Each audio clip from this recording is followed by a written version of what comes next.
श्री शिवाय नमस्तो भयम। दोस्तों, जैसा कि आप सभी लोग जानते हैं कि 31 दिसंबर 2025 यानी बुधवार को पड़ रही है पौष महीने की शुक्ल पक्ष उत्तरदा एकादशी व्रत। और दोस्तों, यह वह तिथि है जो पौष महीने में पड़ने सबसे बड़ी तिथि है, क्योंकि यह पौष महीने में पड़ने वाली है और इसका बहुत ही बड़ा और विशेष महत्व होता है। पूज्य गुरु जी ने कहा है कि अगर कभी भी मौका लग जाए और पौष महीने की एकादशी तिथि बुधवार को पड़ जाए तो आप लोगों को सातहरा दुर्वा का उपाय तो अवश्य ही करना चाहिए। इन दोनों का संयोग बहुत ही कम आता है। इसी के साथ में गुरु जी ने अपनी शिव पुराण कथा में बताया है कि इस दिन आपको 7 दुर्वा का उपाय तो आपको अवश्य ही करना चाहिए, क्योंकि ऐसा दिन पूरे साल में सिर्फ एक ही बार आता है। और दोस्तों, आप सभी लोग जानते हो कि बुधवार का अगर सबसे बड़ा उपाय है तो वह सातहरा दुर्वा वाला उपाय है। तो दोस्तों, इस बुधवार एकादशी तिथि के दिन आप लोगों को इस सातहरा दुर्वा वाला उपाय को जरूर करना है। बहुत सारे लोग होंगे जिन लोगों ने इस उपाय को न किया हो, मतलब पूरा साल निकल गया, उन्होंने किसी भी दिन इस सातहरा दुर्वा वाला उपाय को ना किया हो। पर दोस्तों, आपके पास एक आखिरी मौका बचा हुआ है जो कि 31 दिसंबर के दिन है। तो इस दिन आप लोगों को इस वाले उपाय को जरूर कर लेना। भले ही आपने पूरे महीने भर इस उपाय को ना किया हो, पर अगर आपने इस पौष महीने के बुधवार एकादशी तिथि के दिन अगर इस वाले उपाय को कर लिया तो आपको इस उपाय को करने का वह फल मिलेगा जिसकी आपने कभी कल्पना भी नहीं करी होगी। इसीलिए आप लोग इस वाले उपाय को एक बार जरूर कर लेना है, ताकि आप लोगों के हाथ से यह मौका न जा सके और आपको इस उपाय को करने का फल मिल सके। दोस्तों, ये उपाय पंडित जी ने अपनी अभी ही शिव महापुराण की कथा में बताया है, जिस उपाय को आज हम आपको बहुत अच्छे से समझाने वाले हैं। इस वीडियो को देखने के बाद इस उपाय को समझने के लिए आपको कोई और वीडियो को देखने की जरूरत नहीं पड़ेगी। तो चलिए दोस्तों, उपाय को शुरू करते हैं। देखिए, यह इस पौष महीने के बुधवार एकादशी तिथि के दिन ये इतना खास होता है, इतना महत्वपूर्ण होता है। देखा गया है कभी कभी बड़े बड़े पूजा पाठ अनुष्ठान से जो मनोकामना पूर्ण नहीं होते, वो पौष महीने के बुधवार एकादशी तिथि के दिन एक छोटे से उपाय करने से ही आपकी मनोकामना पूर्ण हो जाती है। और बहुत सारे लोगों ने इस उपाय को किया भी है और उनको इस उपाय को करने का फल भी जरूर मिला है। अगर आप लोग भी इस उपाय को करना चाहते हैं तो आप इस उपाय को पहले अच्छे से समझ लेना, सुन लेना, उसके बाद करना। आपको इस उपाय का फल जरूर ही। और इस उपाय को कर लेने से आपके घर में चाहे किसी भी प्रकार की दुख और समस्या क्यों ना चल रही हो, आपको उसका कारण भी नहीं पता है कि भाई ये समस्या किस कारण से चल रही है। उसका कुछ भी कारण हो सकता है, जैसे इसे पितृदोष हो सकता है या किसी भी तरह का मंगल दोष भी हो सकता है। तो इस दिन आप लोगों को यह वाला उपाय कर लेना है। यह एक ऐसा उपाय है जिस उपाय को अगर किसी विशेष दिन पर किया जाए तो भाई उस विशेष दिन का जो है वह तो मिलता ही मिलता है, पर हमने उस दिन पर इस उपाय को किया है तो हमें उससे भी बड़ा फल मिलता है, और फल बहुत जल्दी मिलता है, क्योंकि आप इस उपाय को बहुत ही बड़े और विशेष दिन पर कर रहे हो। तो चलिए अब उपाय के बारे में बात करते हैं, लेकिन उससे पहले आप लोगों को यह जानना आवश्यक है कि आखिर यह उपाय किस समय करना है, किसको करना है और कैसे करना है। तो चलिए हम आगे आपको वीडियो में एक एक करके बता देते हैं। उससे पहले अगर आप लोग हमारे चैनल पर पहली बार हैं तो हमारे चैनल को सब्सक्राइब करना ना भूलें, और अगर आपके पास कोई सवाल है तो आप हमें कमेंट बॉक्स में बता सकते हैं। और अगर आपको हमारा वीडियो पसंद आया है तो आप हमें लाइक और शेयर करना ना भूलें। और अगर आपको हमारे चैनल की जानकारी चाहिए तो आप हमें फॉलो कर सकते हैं। और अगर आपके पास कोई प्रश्न है तो आप हमें कमेंट बॉक्स में बता सकते हैं। पहली बार आए हैं या फिर मेरी आवाज आज पहली बार सुन रहे हैं तो हमारे चैनल को सब्सक्राइब जरूर कर लेना, और इस वीडियो को करके कमेंट बॉक्स में श्री शिवाय नमस्तु भयम ओम नमः शिवाय जरूर टाइप कर देना।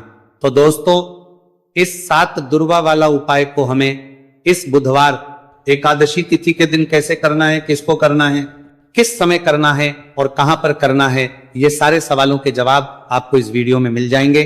और जो ये वीडियो देखिएगा भाई, उसको सातहरा दुर्वा वाला उपाय जरूर करना चाहिए, क्योंकि इस दिन 7 दुर्वा का भी बहुत ही बड़ा और विशेष महत्व होता है।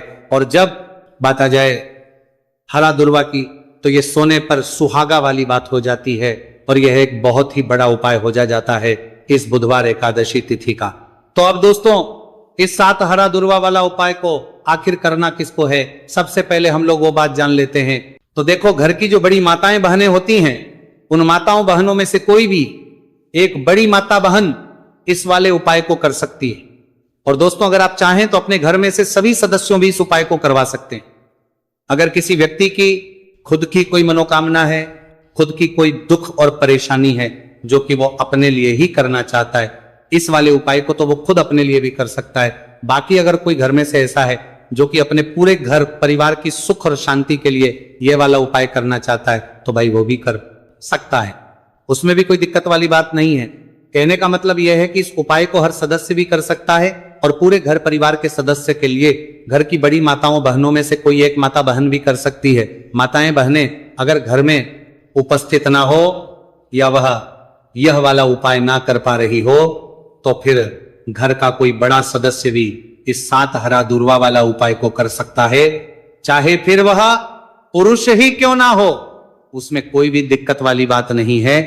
अब दोस्तों जो अगला प्रश्न निकल कर आता है वह यह आता है इसको लेकर कि आखिर इस उपाय को हमें किस समय करना है, सुबह के समय करना है कि शाम के समय करना है। तो देखो इस वाले उपाय को आप लोग सुबह के समय भी कर सकते हो और शाम के समय प्रदोष काल में भी कर सकते हो। अब अगर आप पूछो कि भाई सबसे उत्तम समय कौन सा रहेगा इस 7 हरा दूर्वा वाला उपाय को करने का, तो हम आपसे बस यही कहेंगे कि इस उपाय को आप सुबह के समय करेंगे तो ज्यादा बेहतर होगा। बाकी अगर प्रदोष काल के समय भी करेंगे तो भी अच्छा होगा, उसमें कोई भी दिक्कत वाली बात नहीं। तो अब दोस्तों जो अगली सबसे बड़ी और महत्वपूर्ण बात आती है वो ये आती है कि सुबह अगर हम उपाय को करेंगे तो हमें कितने बजे से लेकर कितने बजे तक के बीच में करना है, और शाम के समय प्रदोष काल में करेंगे तो हमें कितने बजे से लेकर कितने बजे के बीच में करना है। तो देखो सुबह जितनी जल्दी हो सके आप उपाय को करने की कोशिश करना। बाकी अगर कारणवश लेट भी हो जाओ, थोड़ी देर भी हो जाए, तो 10 या 11 बजे तक भी आप उपाय कर लेना, पर 12 बजे से ज्यादा देरी ना हो, ठीक है, इस बात का ध्यान रखना। उसके बाद में दोस्तों अगर शाम के समय प्रदोष काल की बात करें, प्रदोष काल का जो समय है होता है वो शाम के 6 बजे से शुरू हो जाता है। मतलब शाम के 6 बजे से लेकर शाम के 6 बजे से रात के 8 बजे के बीच का जो समय होता है यह समय प्रदोष काल का समय होता है। तो इस उपाय को 7 या 8 बजे के बीच में भी कर सकते हो।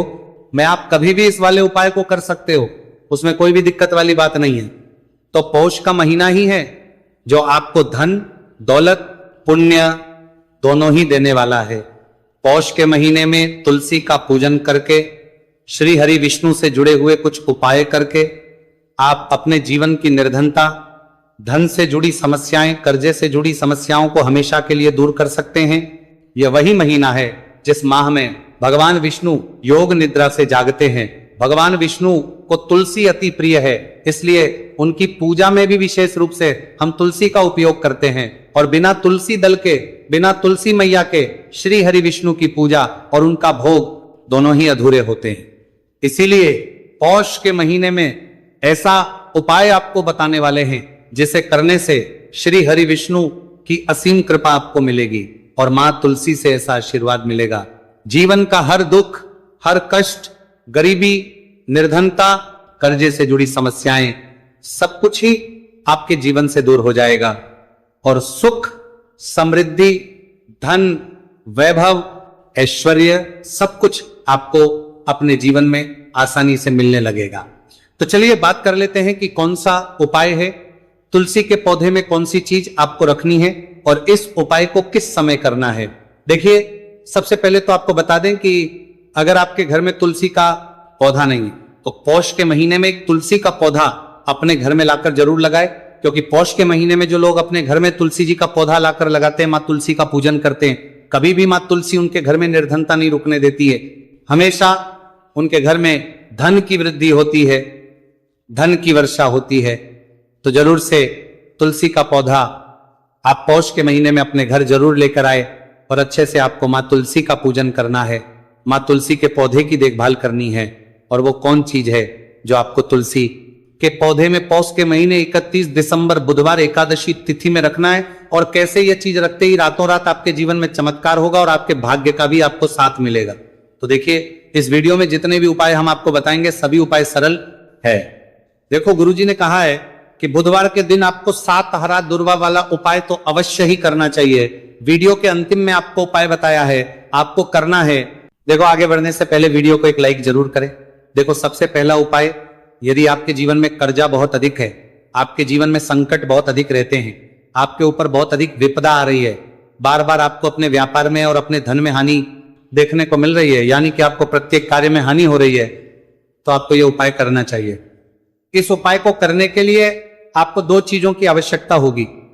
सबसे पहले है, आप जानते हो, जो कि भगवान गणेश जी को समर्पित होती है, तो आपको वह हरा दूर्वा की आवश्यकता होगी। साथ ही में एक लोटा जल की आवश्यकता होगी। और आप जब भी उपाय को करें, जिस दिन भी आपको करें, तो आपको प्रातः कल सुबह ही सुबह वह करना है। इस बात का विशेष रूप से आपको ध्यान रखना है, ठीक है। तो आपको एक हरा दूर्वा लेनी है। अगर आधा हरा दूर्वा भी मिल जाती है तो भी कोई दिक्कत नहीं है, बस आपको हरा दूर्वा है।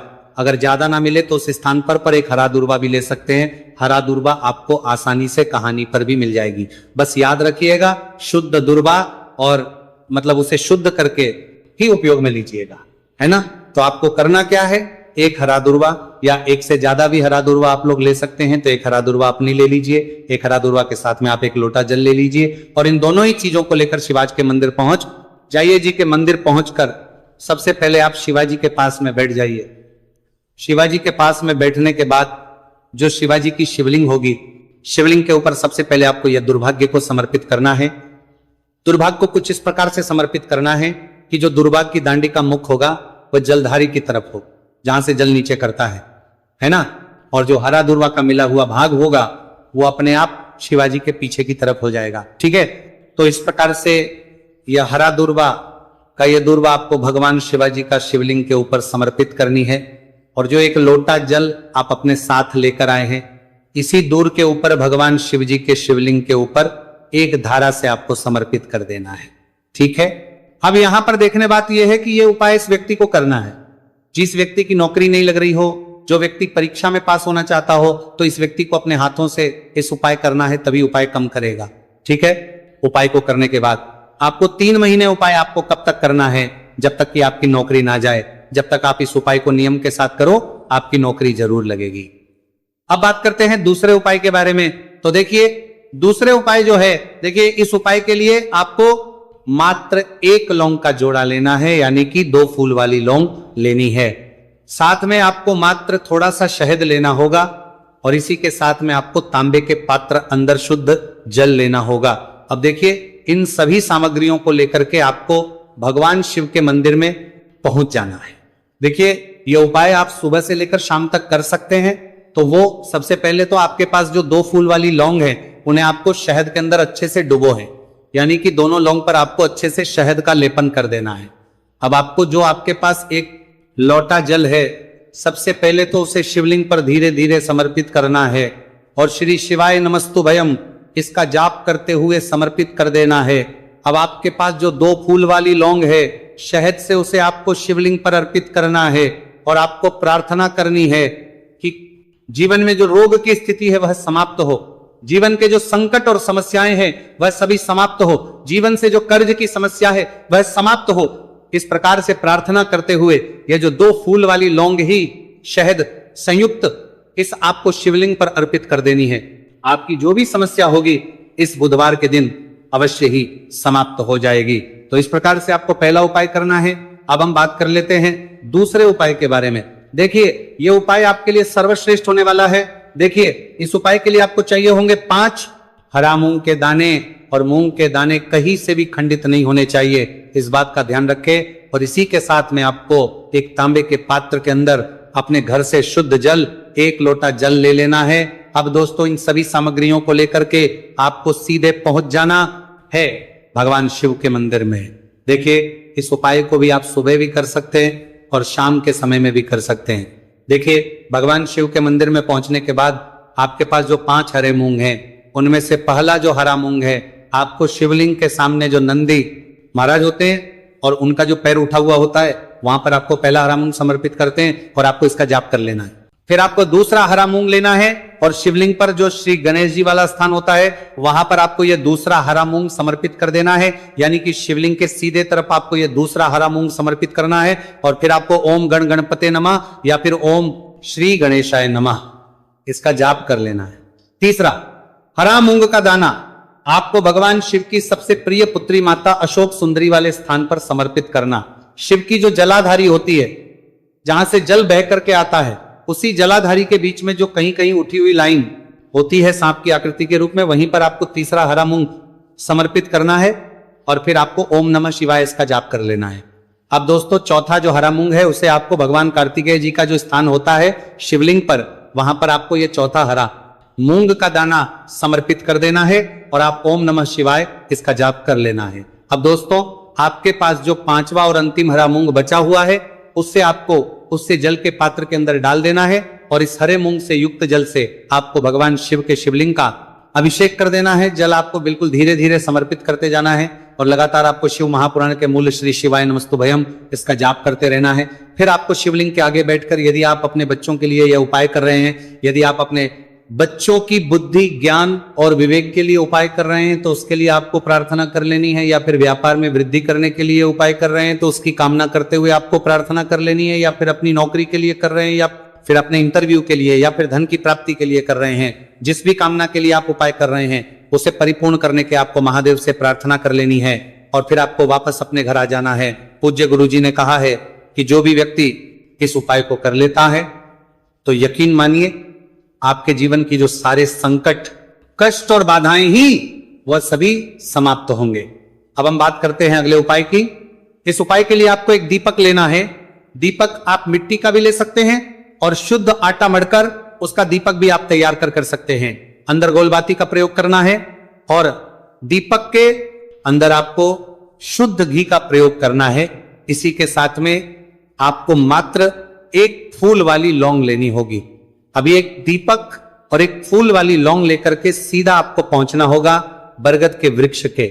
वहां पर देखिए, सबसे पहले तो आपके पास जो एक फूल वाली लौंग है उससे आपको बरगद के वृक्ष की जड़ में समर्पित करना है। देखिए, अगर आपके जीवन में कोई भी बड़ा संकट आने वाला है, कोई बड़ा कष्ट आने वाला, तो वह इस उपाय के माध्यम से दूर होने वाला है। महादेव की विशेष कृपा रहेगी कि जो भी संकट आपके जीवन में आने वाला होगा वो भी दूर हो जाएगा।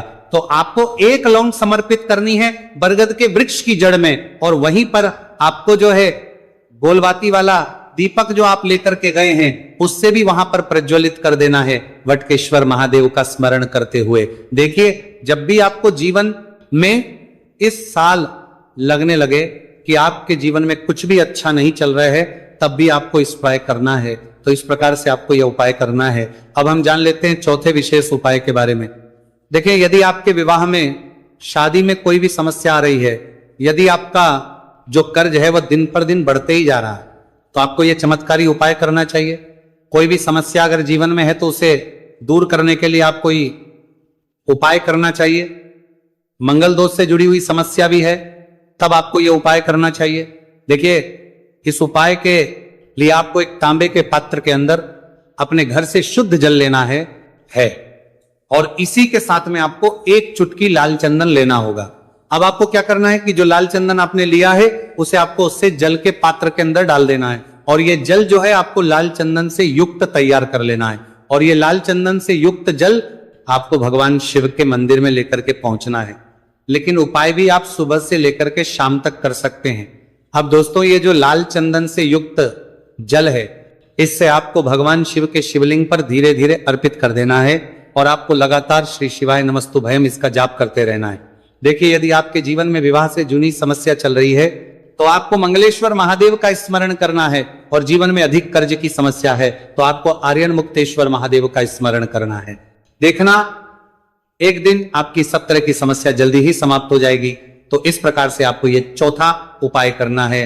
अब हम जान लेते हैं। तो दोस्तों,